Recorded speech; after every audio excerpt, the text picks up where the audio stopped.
It actually happened in a small town diner in Terre Haute, Indiana. You know, the kind of diner that has the checkered floors and coffee strong enough to wake the dead, and a waitress named Doris who's been at the restaurant since the beginning of time.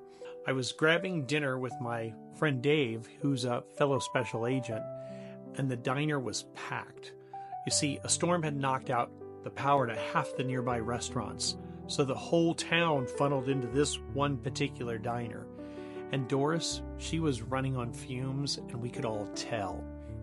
You know, she was doing her best. She was balancing trays, offering refills. She was apologizing for delays, but some of the folks in the restaurant, they didn't have the patience. And the couple in the booth next to us had made that painfully clear. They were complaining loudly about the toast, about the wait, about the lighting, pretty much everything they could complain about.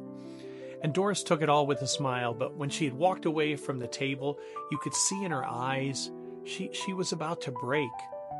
And that's when I reached into my pocket and I pulled out a little Jesus. And I set the little Jesus on the edge of the table and waved Doris to come over to the table. She walked over and she said, "What's that?" And Dave and I grinned. I go, "That is a little Jesus.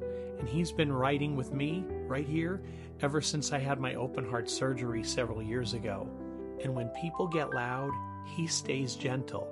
And when life feels heavy, he reminds me it's not all mine to carry." I nudged the little Jesus a little bit closer to her. I said, "He saw everything at that table, but guess what? He's not mad. He's just waiting to give you a hug."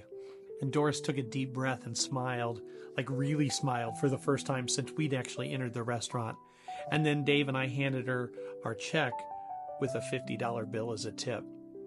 She held this little Jesus like it was a diamond. And I swear the room got a little bit quieter, because here's the truth. Sometimes the best sermon is just a little kindness in the middle of someone's storm. A small gesture, it can change the course of someone's day and maybe even their life. So here's my challenge for you. The next time you see someone carrying more than their share of hard, be the grace they never saw coming.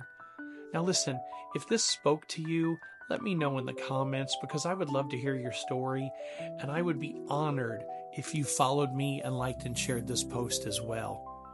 Thank you so much, and I hope you have an awesome day.